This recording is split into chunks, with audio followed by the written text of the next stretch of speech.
নমস্কার, দেখছেন কলকাতা টিভি। আপনাদের সঙ্গে আমি মধুবন্তী। শুরু করছি আরো বারোই মধুবন্তীর সঙ্গে রয়েছে আমি অভিক।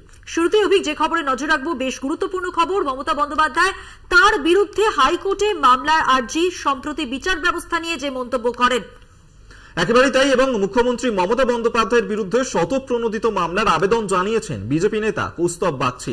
প্রধান বিচারপতিকে ইমেলে আবেদন করেছেন ওই বিজেপি নেতা। মধুবন্তী, আমরা দেখেছিলাম যে মুখ্যমন্ত্রী মমতা বন্দ্যোপাধ্যায় তিনি বিগত বেশ কয়েকটি সভা থেকে যেভাবে এই বিচার ব্যবস্থা কলকাতা হাইকোর্টকে নিয়ে যে ধরনের মন্তব্য করেছিলেন, সেই ক্ষেত্রেই এই শতপ্রণোদিত মামলা করার জন্যই আর্জি জানিয়েছেন তিনি। ইদানিংকালে মমতা বন্দ্যোপাধ্যায় বিচার ব্যবস্থা নিয়ে যা যা মন্তব্য করেছেন, সেই মন্তব্যের প্রেক্ষিতে এবারে যে ব্যবস্থা নেওয়ার কথা ভাবা হয়েছে, কৌস্তব বাগচি শতপ্রণোদিত মামলার আবেদন করেছেন। প্রধান বিচারপতিকে ইমেইলে এই আবেদন করেছেন বিজেপি নেতা কৌস্তব বাগচি। আরো বিস্তারিত জানবো। আমাদের সঙ্গে টেলিফোন লাইনে রয়েছেন আমাদের প্রতিনিধি দেবাশিস সেনগুপ্ত। দেবাশিস, কি জানা যাচ্ছে এই যে ইমেইলে আবেদন করেছেন বিজেপি নেতা কৌস্তব বাগচি, এই আবেদনে ঠিক কি বলা হয়েছে? দেখো, কৌস্তব বাগচি আজকে হাইকোর্টের যিনি প্রধান বিচারপতি, তার কাছে একটি চিঠি দিয়েছেন। সেই চিঠির মধ্যে তিনি এই শতপ্রণোদিত মামলা করার কথা বলেছেন মুখ্যমন্ত্রীর বিরুদ্ধে। কারণ জানো যে গত 22 তারিখে নিয়োগ দুর্নীতি সংক্রান্ত মামলার যে রায় বেরিয়েছিল, সেই মামলার রায় যখন দিয়েছে, সেই পরিপ্রেক্ষিতে মুখ্যমন্ত্রীর সভা ছিল। সেটা দক্ষিণ দিনাজপুরের সে চাকুলিয়া, রায়গঞ্জের চাকুলিয়া একটি সভা ছিল।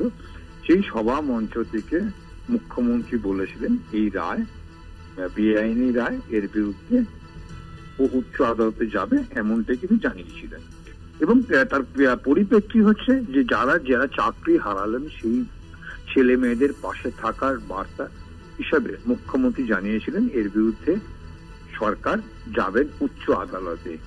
এতগুলো ছেলে মেয়ে চাকরি নিয়ে যখন প্রশ্ন উঠছে, এবং যে প্রশ্নটা আরো উঠিয়েছিলেন যে এর আগে যিনি এই মামলা যখন শুরু করেন, নিয়োগ দুর্নীতির মামলা যিনি শুরু করেছিলেন, শুনছিলেন বিচারপতি অভিজিৎ গাঙ্গুলি, তিনি তার চাকরি থেকে অবসর নিয়ে ভারতীয় জনতা পার্টিতে তিনি যোগ দিয়েছেন এবং তিনি এই মুহূর্তে তমলুক কেন্দ্রে ভারতীয় জনতা পার্টির প্রার্থী। সেক্ষেত্রে কিন্তু কেবলমাত্র মুখ্যমন্ত্রী না, অনেকেই কিন্তু প্রশ্ন তুলেছিল যে তাহলে কি সেখানে কোনো ইনফ্লুয়েন্স আছে। এবং এক্ষেত্রে মুখ্যমন্ত্রী যেটা বলেছিলেন, যেটা বলছে অভিযোগ কৌস্তব বাগচি, যে এটা ইললিগাল রায়, অর্থাৎ বেআইনি রায়, এবং এতে ভারতীয় জনতা পার্টি তার মধ্যে ইনফ্লুয়েন্স করেছে, এমনটাই অভিযোগ।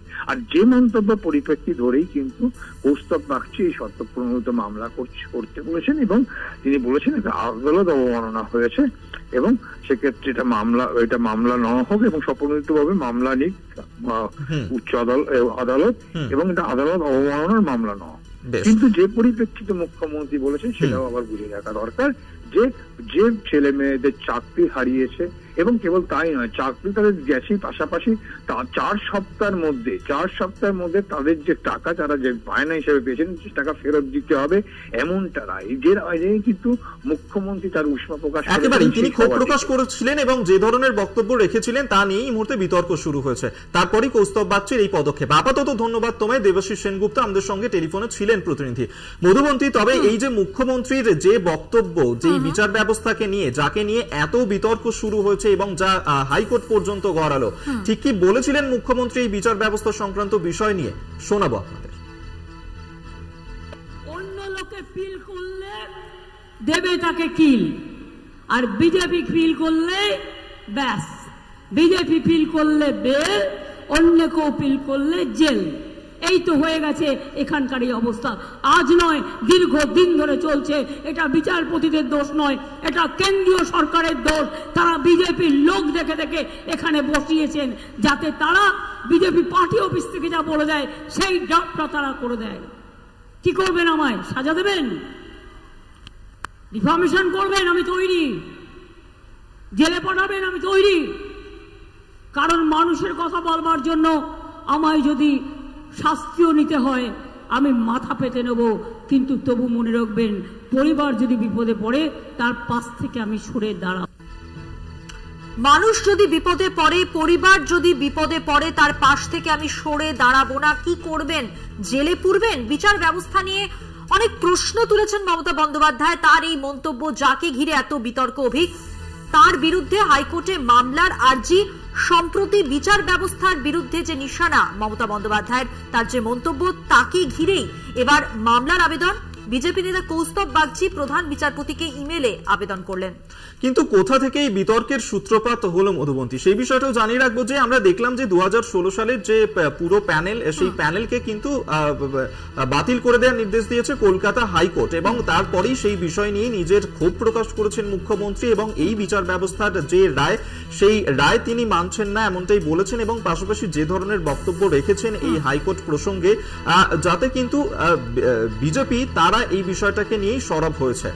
এবং মমতা বন্দ্যোপাধ্যায় বারবার যেটা বলছেন, এই বিচার ব্যবস্থা তিনি মানছেন না, প্রশ্ন উঠে যাচ্ছে এই বিচার ব্যবস্থায়, কারণ এই রায়দানকে ঘিরে তার অনেক প্রশ্ন রয়েছে। ঠিক কি বলেছেন আরো একবার শুনুন। অন্য লোকে পিল করলে দেবে তাকে কিল, আর বিজেপি ফিল করলে ব্যাস, বিজেপি ফিল করলে বেল, অন্য কেউ ফিল করলে জেল। এই তো হয়ে গেছে এখানকার এই অবস্থা। আজ নয়, দীর্ঘদিন ধরে চলছে। এটা বিচারপতিদের দোষ নয়, এটা কেন্দ্রীয় সরকারের দোষ। তারা বিজেপির লোক দেখে দেখে এখানে বসিয়েছেন, যাতে তারা বিজেপি পার্টি অফিস থেকে যা বলে দেয় সেই ড্রাফটটা তারা করে দেয়। কি করবেন? আমায় সাজা দেবেন, ডিফামেশন করবেন, আমি তৈরি, জেলে পাঠাবেন। আমরা এই নিয়ে কথা বলবো। তৃণমূল নেতা শান্তনু সেন এই মুহূর্তে আমাদের সঙ্গে টেলিফোনে রয়েছেন। শান্তনু বাবু, মুখ্যমন্ত্রী মমতা বন্দ্যোপাধ্যায় তিনি এই বিচার ব্যবস্থা সংক্রান্ত যে ধরনের মন্তব্য করেছিলেন তা নিয়ে বিতর্ক শুরু হয়। কৌস্তব বাগচি তিনি এবার হাইকোর্টে মামলার আর্জি জানিয়েছেন, কি বলবেন? যার কথা বললেন তিনি ন্যাড়া মাথায় টিচি করে ঘুরে বেড়াচ্ছেন। তিনি নিজে একটা কথা বলেছেন, সেটা যে জীবনে সত্যি হবে না সেটা তিনি খুব ভালো মতো জানেন। তার কথার কি মূল্য আছে বলুন তো? যেটা মুখ্যমন্ত্রী মনে করেছেন সঠিক কথা বলার, সেটাই তিনি বলেছেন, এবং সেই পথে আমাদের সরকার চলবে। শান্তনুবাবু, তৃণমূল মুখপাত্র শান্তনু সেন আমাদের সঙ্গে টেলিফোনে ছিলেন।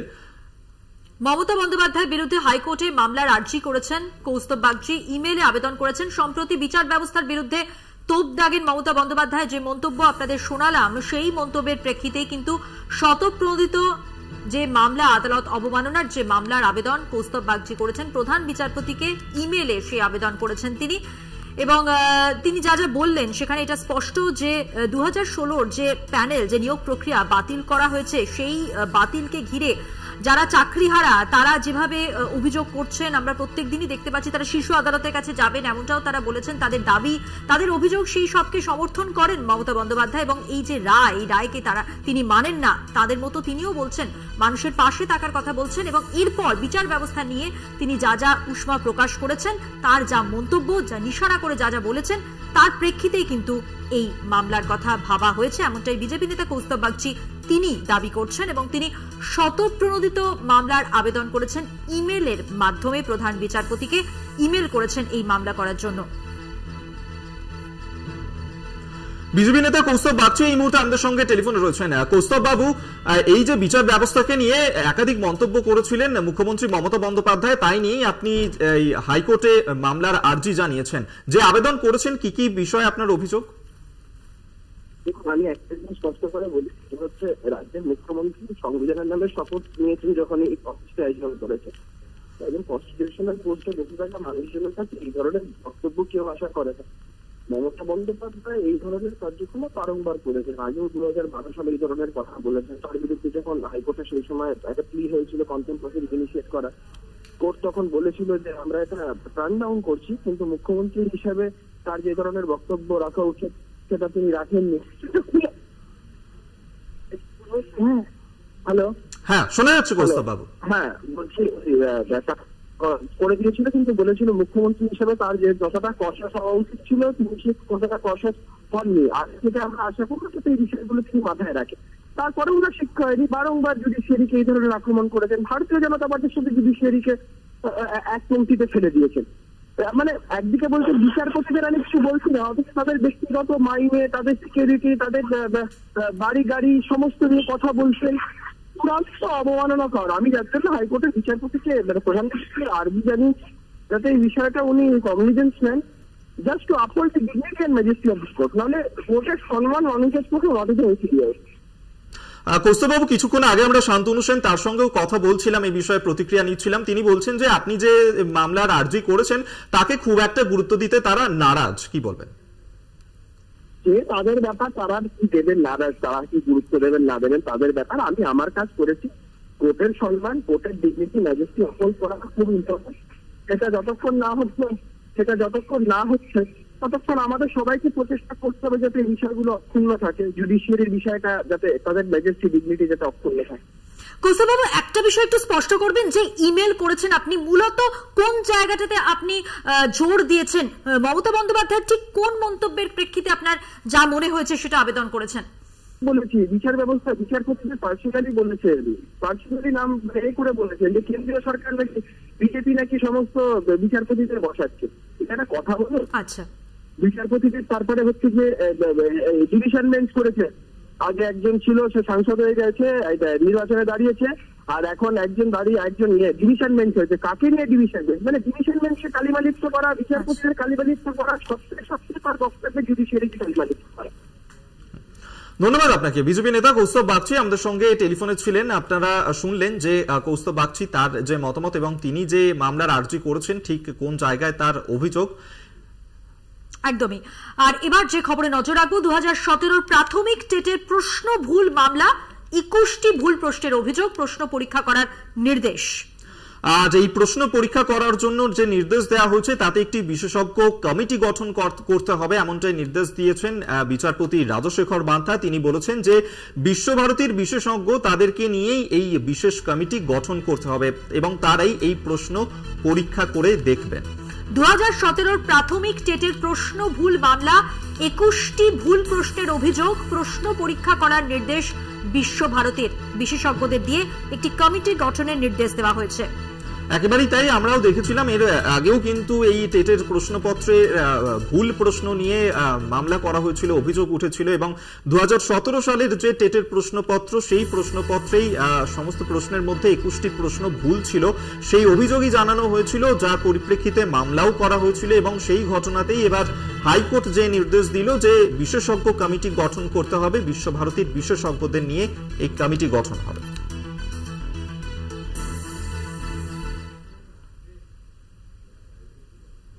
এখন সময় হয়ে গেছে একটা বিরতি নেওয়ার। ফিরছি বিরতির পর, সঙ্গে থাকুন। আজ বর্ধমানে মমতা বন্দ্যোপাধ্যায় নির্বাচনী কর্মসূচি, বর্ধমানে জোড়া সভা করবেন তৃণমূল নেত্রী। আর মমতা বন্দ্যোপাধ্যায় তিনি বোলপুরের তৃণমূল প্রার্থী অসিত মাল, তার সমর্থনেই আজকে আউশ গ্রামে সভা করতে চলেছেন। পাশাপাশি বর্ধমান দুর্গাপুর লোকসভা কেন্দ্রের তৃণমূল প্রার্থী কীর্তি আজাদ, তার হয়েও আজকে এই নির্বাচনী প্রচার করবেন। গলসিতে জনসভা করার কথা রয়েছে তৃণমূল নেত্রী মমতা বন্দ্যোপাধ্যায়ের। এবং আপনারা জানেন যে লোকসভা নির্বাচন ইতিমধ্যেই শুরু হয়ে গেছে, প্রথম দফার লোকসভা নির্বাচন হয়ে গেছে এবং সামনে দ্বিতীয় দফার নির্বাচন। তবে এই মুহূর্তে মমতা বন্দ্যোপাধ্যায় তিনি বিভিন্ন জায়গায় নির্বাচনী প্রচারে জোর দিয়েছেন। আজকে তিনি বর্ধমানে যাচ্ছেন, বর্ধমানে জোড়া সভা করার কথা রয়েছে তৃণমূল নেত্রী মমতা বন্দ্যোপাধ্যায়ের। একদিকে অসিত মালের সমর্থনে তিনি আউশ গ্রামে সভা করবেন, পাশাপাশি গলসিতেও সভা রয়েছে মমতা বন্দ্যোপাধ্যায়ের। দুই আসনে দলীয় প্রার্থীর হয়ে প্রচারে যাবেন তৃণমূল নেত্রী মমতা বন্দ্যোপাধ্যায়। বোলপুর লোকসভা আসনের তৃণমূল প্রার্থী অসিত মালের হয়ে আজ বর্ধমান জেলার আয়ুষ গ্রামে জনসভা করবেন তিনি, আর সেখানে হাজির থাকতে পারেন বর্ধমান পূর্বের তৃণমূল প্রার্থী শর্মিলা সরকার। এছাড়া মমতা বন্দ্যোপাধ্যায় অন্য আরও একটি সভা করবেন গলসিতে, সেখানে কীর্তি আজাদের হয়ে প্রচার করবেন তিনি। আজাদ বর্ধমান দুর্গাপুর আসনের প্রার্থী। একেবারেই তাই। এবং এই যে দুটি সভা রয়েছে এবং সেই সভা ঘিরেই কিন্তু কড়া নিরাপত্তার ব্যবস্থা করা হয়েছে সেখানে, কারণ যে ধরনের হুমকি এই মুহূর্তে দেওয়া হচ্ছিল মমতা বন্দ্যোপাধ্যায়কে, সেই ক্ষেত্রেই আজ এই যে জোড়া সভা রয়েছে সেই ক্ষেত্রে কড়া নিরাপত্তার ব্যবস্থা সেখানে। একদিকে যেমন আউশ গ্রামে সেখানে বোলপুরের তৃণমূল প্রার্থী অসিত মালের সমর্থনে সভা রয়েছে, অন্যদিকে বর্ধমান দুর্গাপুর লোকসভা কেন্দ্রের তৃণমূল প্রার্থী কীর্তি আজাদ তার হয়েও আজকে এই নির্বাচনী প্রচারে যোগ দেবেন, যেখানে গলসিতে সেখানে আরো একটি সভা করার কথা রয়েছে মমতা বন্দ্যোপাধ্যায়। প্রথম দফার শেষ, এরপর চতুর্থ দফার জন্যই কিন্তু এই নির্বাচনী প্রচার আজ মমতা বন্দ্যোপাধ্যায়ের। উত্তরের পর দক্ষিণে গতকাল থেকেই প্রচার শুরু করেছেন মমতা বন্দ্যোপাধ্যায় এবং আজকে তিনি যে জোড়া সভা করবেন, উল্লেখযোগ্যভাবে আপনাদের জানিয়ে রাখি বোলপুর লোকসভা আসনের তৃণমূল প্রার্থী অসিত মালের হয়ে আজ বর্ধমান জেলার আয়ুষ গ্রামে জনসভা করবেন, আর এছাড়া সভা করবেন কীর্তি আজাদের হয়ে গলসিতে। আজাদ বর্ধমান দুর্গাপুর আসনের প্রার্থী। অবশ্যই এই দুটি সভার দিকে আমাদের নজর থাকছে কি বার্তা দেন দলীয় কর্মীদের, কিভাবে চাঙ্গা করেন, ভোটকে কেন্দ্র করে কি বার্তা দেন, অবশ্যই সেদিকে নজর থাকছে।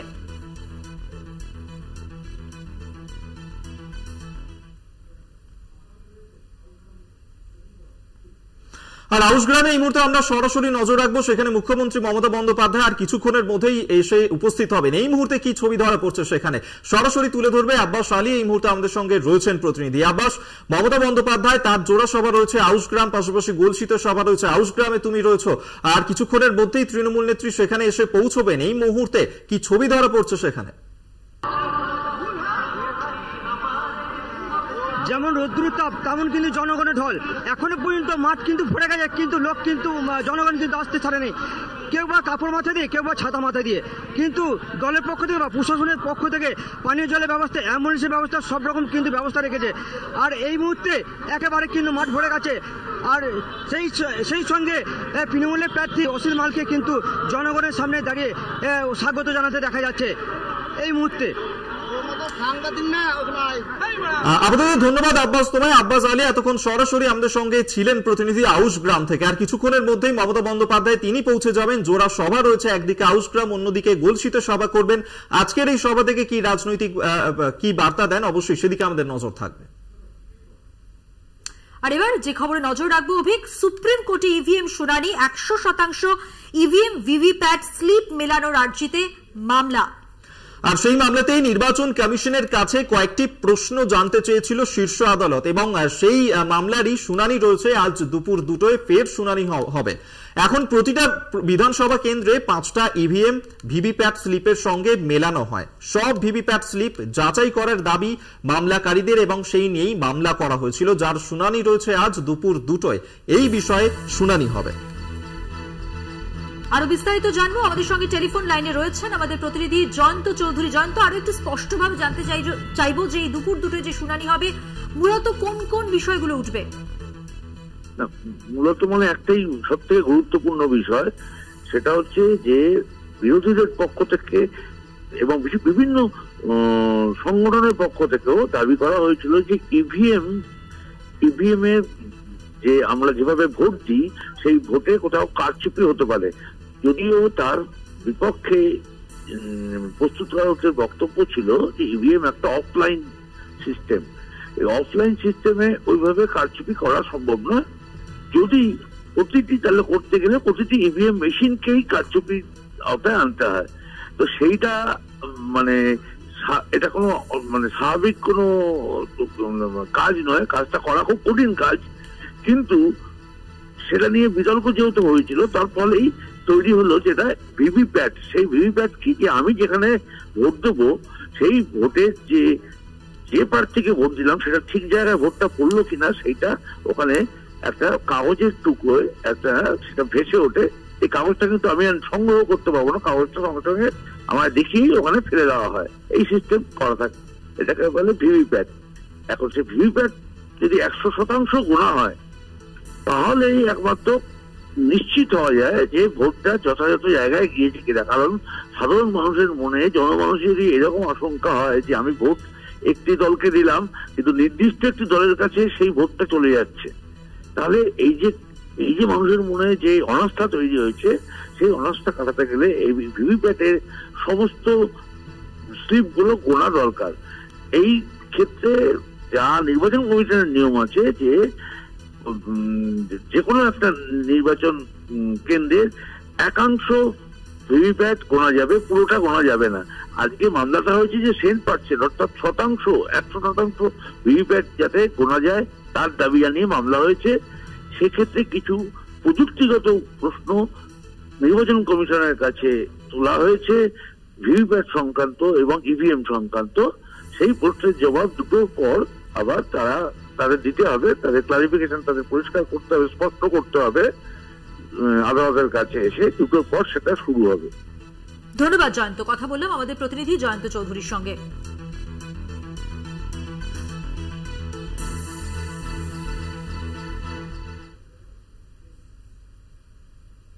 আরো ভারতের সময় হয়ে গেছে আরো একটা বিরতি নেবার।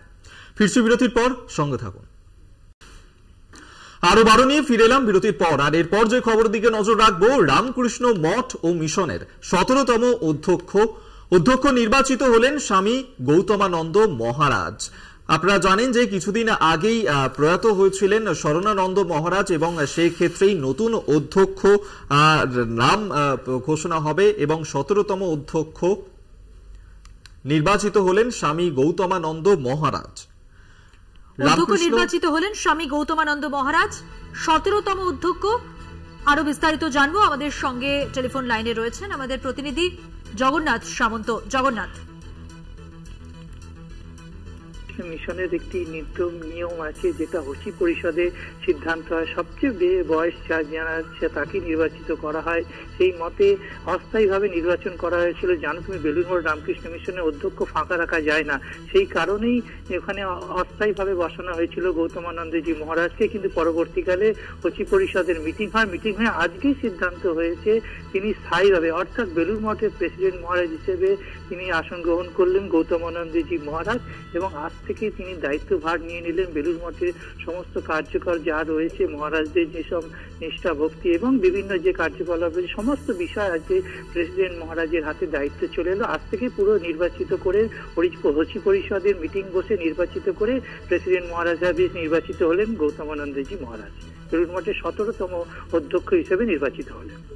ধন্যবাদ জগন্নাথ। কথা বললাম আমাদের প্রতিনিধি জগন্নাথ সামন্তের সঙ্গে।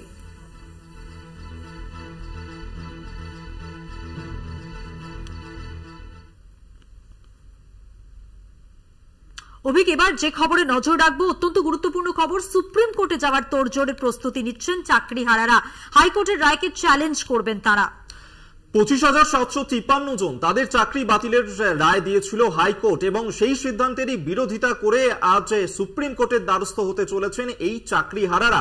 তাদের যে অভিযোগ, তাদের যে দাবি যে সেখানে যোগ্য এবং অযোগ্য প্রার্থীদের তালিকা আলাদাভাবে দেওয়া হয়নি এবং সেই কারণে সকলকে একসঙ্গে এই তালিকায় রাখা হয়েছিল এবং প্রত্যেকেরই চাকরি বাতিল হয়ে যায়।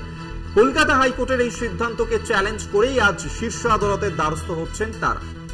একদমই, এসএসসি এবং চাকরিহারারা সুপ্রিম কোর্টে আবেদন করবেন। তার কারণ গতকালই তারা যে ধর্নায় বসেছিলেন এবং তারা যখন দাবি করছিলেন যেমনটা, সেইখান থেকেই তারা কিন্তু স্পষ্ট করে দেন যে তারা শীর্ষ আদালতের কাছে আবেদন করবেন। তার কারণ তারা অপমানিত বোধ করছেন, যারা যোগ্যভাবে যারা সঠিক পথে এই পরীক্ষা দিয়েছেন এবং চাকরি পেয়েছেন তাদের কাছে এটা অত্যন্ত অসম্মানজনক এবং তার ব্যবস্থা নিতেই সুপ্রিম কোর্টের দ্বারস্থ হওয়া।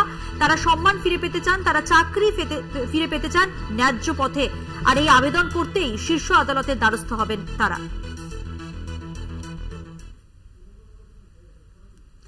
বন্ধুবন্ধু, আমরা এই মুহূর্তে সরাসরি শহীদ মিনারের দিকে নজর রাখি, কারণ সেখানে আমাদের সঙ্গে রয়েছেন প্রতিনিধি শুভঙ্কর মন্ডল এবং সেখানেই ধর্নায় বসেছিল এই চাকরি হারারা। শুভঙ্কর, গতকাল থেকে এই চাকরি হারারা যাদের চাকরি চলে গেছে তারা ধর্নায় বসেছিল এবং তাদের যে দাবি যে তাদের চাকরি বহাল রাখতে হবে এবং সেই কারণেই তারা শীর্ষ আদালতে যাওয়ার সিদ্ধান্ত রয়েছে। কি দাবি তাদের, কি বক্তব্য তাদের? কর্মযোগ্য চলছে সেখানে, সে কি কর্মযোগ্য? সেখানে যারা রয়েছে কত চাকরি হারা, শিক্ষক শিক্ষিকা শিক্ষা কর্মীরা, তারা এই মুহূর্তে বিভিন্ন ভাবে অ্যাপ্লিকেশন লিখছেন এবং খুব শীঘ্রই পিটিশন বা এসএলসি দাখিল করতে চলেছেন বলে আমরা জানতে পারছি। আবার ঠিক পেছনে এখানে যেইভাবে অ্যাপ্লিকেশন লেখার কাজ চলছে, আবেদন লেখার কাজ চলছে, একই সঙ্গে আমার ঠিক পেছনকে আমি দেখাবো যে এখানে কিন্তু যে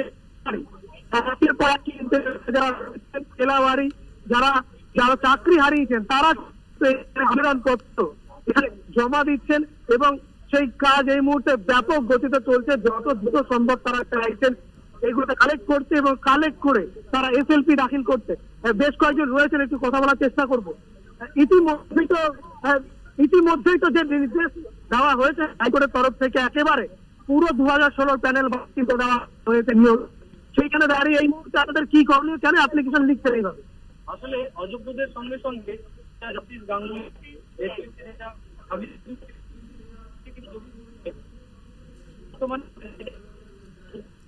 দিয়েছে, সেখানে যোগ্যদেরকেও কিন্তু বঞ্চিত করা হলো, তাদেরও চাকরি চলে গেল। যারা একদম সম্পূর্ণ স্বচ্ছভাবে এই চাকরির পরীক্ষায় অংশগ্রহণ করেছেন তাদেরও চাকরি গেল। তো এটা আমরা সেই একজন সেই প্রার্থী যারা যোগ্য হয়েও আমাদের চাকরি গেল।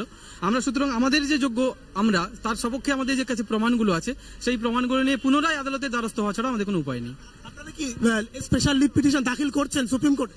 হ্যাঁ, আমরা সবাই মিলে কিছু সংগঠনের একটা মঞ্চ তৈরি করে আমরা যাব বলে এটা ভেবেছি। এবং কবে নাগাদ দাখিল করব সেটা আমাদের উপরে যারা আছেন তাদের সঙ্গে যোগাযোগ করে সেটা ঠিক করা হবে। যাচ্ছেন এটা নিশ্চিত? হ্যাঁ একদম। শুনতে পেলে তুমি আরো বেশ কয়েকজন রয়েছে। দিদি, আপনি কোথা থেকে এসেছেন, কোন জেলা? পশ্চিম মেদিনীপুর। এরকম একটি রায় স্বাভাবিকভাবেই দেখছেন, চাকরি করছিলেন, এত চাকরি করছেন, আজকে চাকরি নেই, কিভাবে দেখছেন বিষয়টা? চাকরির রায় তো আর মানতে পারছি না সহজভাবে, আমরা স্বচ্ছভাবেই পেয়েছি, কিন্তু এই রায় তো মেনে নিতে পারছি না কিছুতে, এত বছর চাকরি করার পর। মানে কিছু অযোগ্যের জন্য যারা যোগ্য তারা বঞ্চিত হলো, এবং সব থেকে বড় বিষয় আমরা কিছু অযোগ্যের জন্য আমরা বঞ্চিত হচ্ছি, সাফার করছি। সবারই ভেবে দেখা উচিত আমাদের এই বিষয়টা। স্যার, বিচারপতিদের প্রতি আমাদের যে একটা আস্থা ছিল, এই রায়ের ফলে বিচারপতিদের প্রতি আস্থাটা সম্পূর্ণভাবে নষ্ট হয়ে গেছে। কারণ উনারা মনে হচ্ছে কোনো পার্টি বা পলিটিক্সের দ্বারা পরিচালিত হচ্ছেন।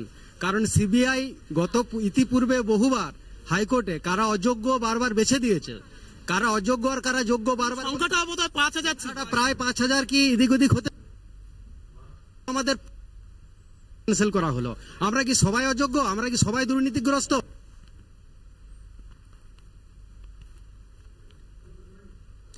একেবারে সেই প্রশ্নই তারা তুলছেন যে যেখানে এই যে 5,000 জন অযোগ্য এবং 19,000 জন যোগ্য প্রার্থী, এবং সেই ক্ষেত্রে এই 5,000 জনের জন্য বাকি 19,000 তারা কেন চাকরি হারা হবেন, সেই প্রশ্নই তুলছেন তারা, এবং যা নিয়ে এই মুহূর্তে শীর্ষ আদালতে তারা দ্বারস্থ হবেন।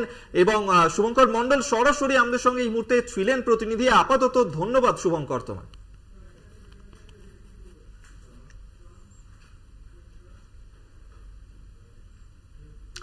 এই চাকরি বাতিল নিয়ে তৃণমূলকে এবার হুঁশিয়ারি কে দিলেন? দিলীপ ঘোষ, যার মন্তব্য ইদানিংকালে একেবারে সব সময় বলা যেতে পারে বিতর্কের কেন্দ্রবিন্দুতে থেকেছে। যেসব নেতা টাকা নিয়েছিলেন তারা টাকা ফেরত দিন, না হলে চাকরিহারাদের সঙ্গে নিয়ে সেই নেতার বাড়িতে যাব।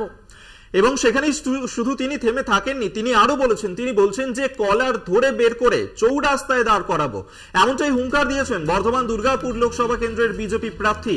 তিনি বলছেন যে সারা জীবন শুধু ভুলই করলেন, তার দলের নেতারাও ভুল করলেন। এই প্রশ্ন তুলেছেন, দলের নেতারা কোটি কোটি টাকা রোজগার করছেন। মুখ্যমন্ত্রী মমতা বন্দ্যোপাধ্যায়কে নিশানা করে বললেন দিলীপ ঘোষ। এই দিলীপ ঘোষ নির্বাচনের আবহে বারবারই এমন অনেক মন্তব্য করেছেন যাকে ঘিরে রাজ্য রাজনীতি তোলপাড় হয়েছে। আজ ঠিক কি বললেন চাকরি হারাদের নিয়ে, শুনুন।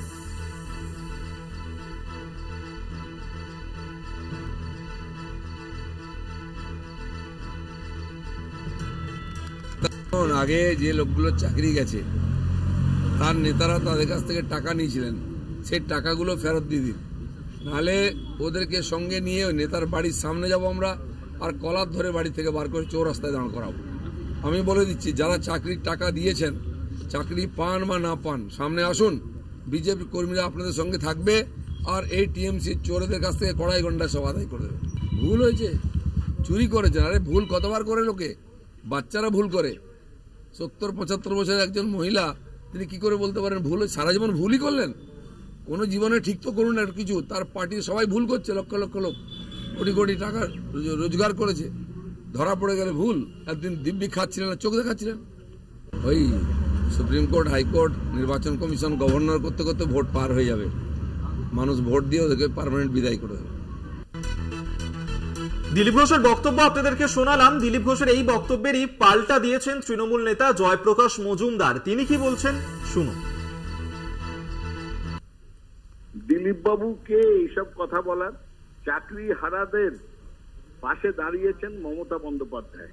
তিনি বলেছেন যে একজনেরও চাকরি আমি খেতে দেব না, চাকরি যাবে না, তার জন্য লড়াই করব, তাদের পাশে দাঁড়াবো। আর দিলীপ বাবু সিপিএম এর সঙ্গে মিলে এরা চাকরি খাওয়ার মতলব করেছেন গত 3-3.5 বছর ধরে, এবং আমরা সবাই মিলে আছি, সমস্ত রাজ্যবাসী তাদের পাশে আছে।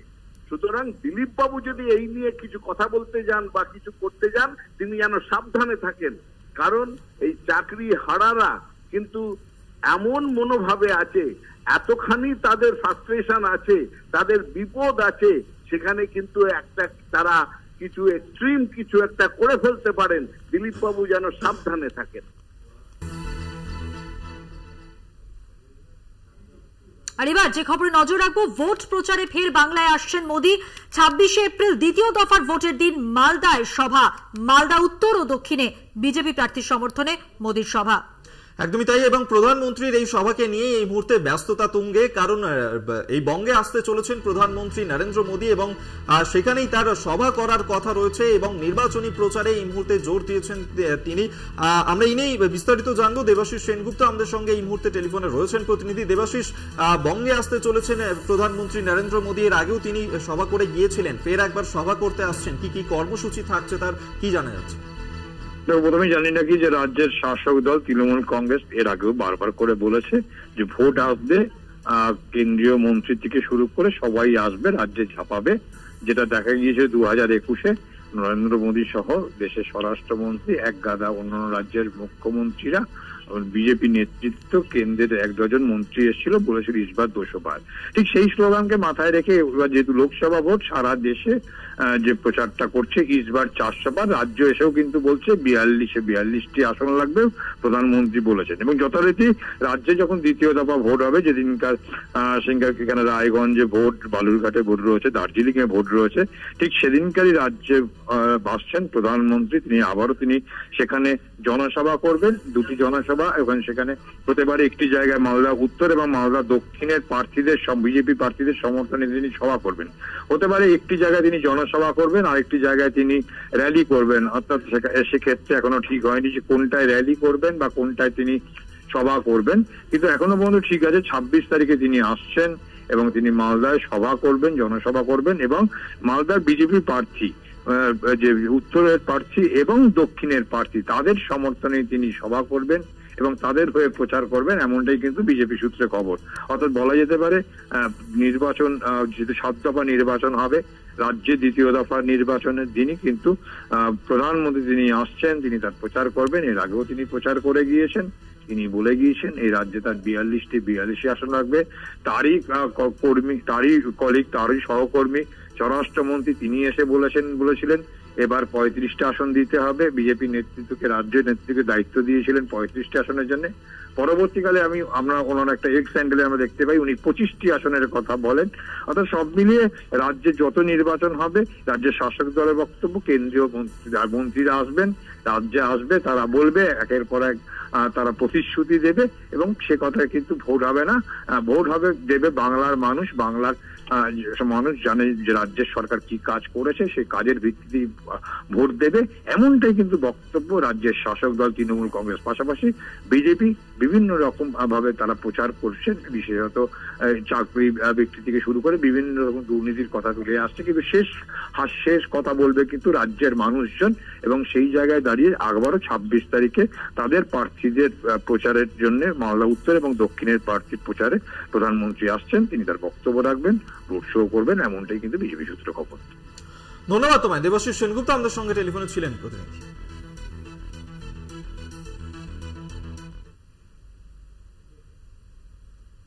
নিয়ে নেব আরো একটা ছোট্ট বিরতি, ফিরছি আবারও বিরতির পর, সঙ্গে থাকুন। শশীবাজার বাড়িতে তাপস রায়, ভোট প্রচারে বেরিয়ে শশীবাজার বাড়িতে গেলেন তাপস রায়। শশীবাজার বাড়িতে বিজেপি প্রার্থী তাপস রায় গেলেন ভোট চাইতে, তার বাড়িতে যান তাপস রায়, এমনটাই জানা যাচ্ছে কলকাতা উত্তরের বিজেপি প্রার্থী তাপস রায় ভোট প্রচারে।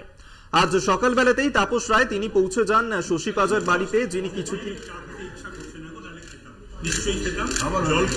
কিছুদিন আগেই তৃণমূল ছেড়ে বিজেপিতে যোগদান করেছিলেন এবং তিনি প্রার্থী হয়েছেন বিজেপির তরফ থেকে, এবং ভোট চাইতেই আজ শশীবাজার বাড়িতে গেলেন তাপস রায়। দেবাশিস সেনগুপ্ত আমাদের সঙ্গে টেলিফোনে রয়েছেন প্রতিনিধি, বিস্তারিত জানবো। দেবাশিস, তাপস রায় যিনি কিছুদিন আগেই তৃণমূল ছেড়ে বিজেপিতে গিয়েছিলেন, তারপর প্রার্থী হয়েছেন, তিনি আজ শশীবাজার বাড়িতে গেলেন, কি কথোপকথন হলো দুজনের মধ্যে?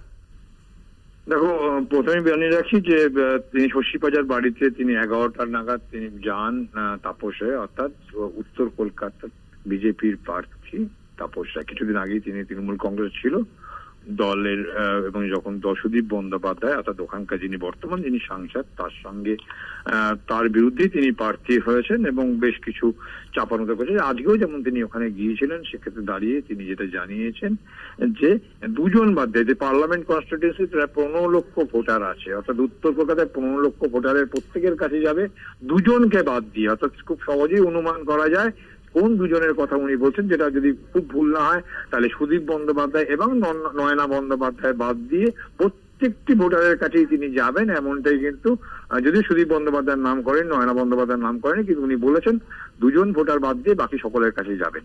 আর পাশাপাশি এই বাড়িতে অজিত পাজার বাড়িতে যাওয়া, যেহেতু অজিত পাজার শ্রদ্ধেয় নেতা এবং তাকে হাত দেখেই কিন্তু রাজনীতিতে আসা এবং রাজনীতিতে ওই বাড়িটি তারা ঘন ঘন যেতেন এবং সেখানে গিয়ে কিন্তু নিজের প্রথম করেছেন যে অজিত পাজা, স্বর্গীয় অজিত পাজার যে ছবি, সেই ছবিতে মালা দিয়ে তার প্রতি শ্রদ্ধা জানান। এবং তিনি যেটা জানিয়েছেন যে 1979 সাল থেকে ওই বাড়িতে যাতায়াত এবং ওই বাড়িটি তাদের কাছে মন্দির। একটা সময় রাজনীতি যখন করতেন যখন তাপস রায়, সেই সময় কিন্তু অজিত পাজা তাদের নেতৃত্ব এবং তার কাছ থেকে পরামর্শ নেওয়া, বিভিন্ন বৈঠক, গোপন বৈঠক, ওই বাড়িটি কিন্তু তার কাছে ছিল কিন্তু প্রাণ। এবং কেবল সমস্ত তাপস রায় নয়, কংগ্রেসী যে সমস্ত মানুষজন আছেন তাদের কাছে কিন্তু ওই বাড়িটা ছিল একটা, এবং সেই জায়গায় তিনি গিয়েছেন। এবং যেটা মূলত বিষয় শশী পাজা এবং তার পাশাপাশি সেখানে যদি পূজা পাজা তার কাছেও তারা তিনি যাবেন এমনটা ভোট, এবং তাদের মূল উদ্দেশ্য যে ভোট চাইতেন তিনি কিন্তু গিয়েছেন, একদম স্পষ্টভাবে তিনি জানিয়েছেন যে তার উদ্দেশ্য মানুষের কাছে যাওয়া, দুজন বাদ দিয়ে তিনি উত্তরপ্রদেশের সমস্ত মানুষের কাছে যাবেন, এমনটাই কিন্তু ইয়ে করেছেন। অর্থাৎ সব মিলে বলা যেতে পারে 250 চিত্তরঞ্জন এভিনিউ এটাই কিন্তু তার একদম মন্দিরের মতো জায়গা এবং সেখানে তিনি ভোট চাইতে গিয়েছেন, ভোট চাইবেন কেবল দুজনকে বাদ দিয়ে। ধন্যবাদ তোমায়। দেবাশিস সেনগুপ্ত টেলিফোনে ছিলেন প্রতিনিধি।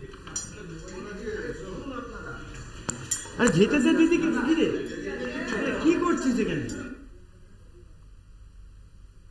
যে খবর এবার নজর রাখবো, এই খবর আপনাদের আগেও জানিয়েছি, হাইকোর্টের রায়কে একেবারে চ্যালেঞ্জ। এসএসসি রায় নিয়ে সুপ্রিম কোর্টের রাজ্য, কেন 25,000 চাকরি বাতিল, প্রশ্ন তুলে শীর্ষ আদালতে মামলা। আমরা দেখেছিলাম যে কলকাতা হাইকোর্ট 25,000 জনের চাকরি বাতিল করে দিয়েছিল এবং যে সিদ্ধান্তকে একেবারেই মেনে নিতে পারেনি এসএসসি, এবং তারপরেই এসএসসি জানিয়েছিল যে তারা এই বিষয় নিয়ে দ্বারস্থ হবে সুপ্রিম কোর্টে, এবং হাইকোর্টে এই রায়ের কে চ্যালেঞ্জ জানিয়ে সুপ্রিম কোর্টের মামলা এসএসসি। জয়ন্ত চৌধুরী এই মুহূর্তে আমাদের সঙ্গে টেলিফোনে রয়েছেন প্রতিনিধি, বিস্তারিত জানবো। জয়ন্ত। হ্যাঁ, এটা প্রত্যাশিতই ছিল। গত পরশুদিন রায় বেরোনোর সঙ্গে সঙ্গেই মুখ্যমন্ত্রী স্বয়ং নিজেই বলেছিলেন যে রাজ্য সরকার সুপ্রিম কোর্টে যাবে। এছাড়া স্কুল সার্ভিস কমিশনের যে চেয়ারম্যান সিদ্ধার্থ মজুমদার তিনিও বলেছিলেন যে তারা এই রায়ের বিরুদ্ধে তারা সুপ্রিম কোর্টে যাবেন। তো আজকে দেখা গেল সবার আগে রাজ্য সরকারের পক্ষ থেকে সুপ্রিম কোর্টে একটা আবেদন করা হয়েছে এবং সেখানে এই রায়কে বস্তুত চ্যালেঞ্জ করা হয়েছে এবং বলা হয়েছে যে কোনো যথাযথ প্রমাণ ছাড়াই কিছু ওরাল সাবমিশন, কিছু মৌখিক জিজ্ঞাসাবাদের ভিত্তিতেই এই সমস্ত সিদ্ধান্তটা হয়েছে। এই রকম ধরনের অভিযোগ তুলে তারা বলেছেন যে এই ধরনের কোন রায়ের ফলে রাজ্যের গোটা শিক্ষা ব্যবস্থাটা তাতে প্রভাবিত হচ্ছে, তাতে একটা বিশৃঙ্খলা সৃষ্টি হচ্ছে। এটা এত তাড়াহুড়ো করে করার দরকার ছিল না, তার জন্য যথেষ্ট সময় দেওয়া দরকার ছিল। এমনই স্পেশাল লিভ পিটিশনে সুপ্রিম কোর্টে জানিয়েছে রাজ্য সরকারের পক্ষ থেকে।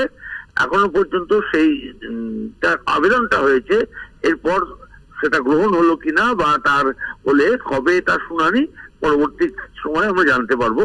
এখনো পর্যন্ত বোঝা যাচ্ছে যেটা যে মুখ্যমন্ত্রী যে কথা বলেছিলেন সেই অনুযায়ী সুপ্রিম কোর্টের দ্বারস্থ হলো হাইকোর্টের রায়ের, ডিভিশন বেঞ্চের রায়ের বিরুদ্ধে রাজ্য সরকার।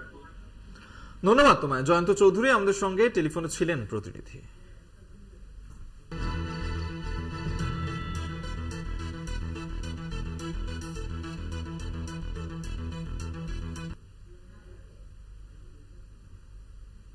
আর এবার যে খবরে নজর রাখবো, কেএলওর নাম করে উত্তরবঙ্গ উন্নয়ন মন্ত্রী উদয়ন গুহকে হুমকি চিঠি।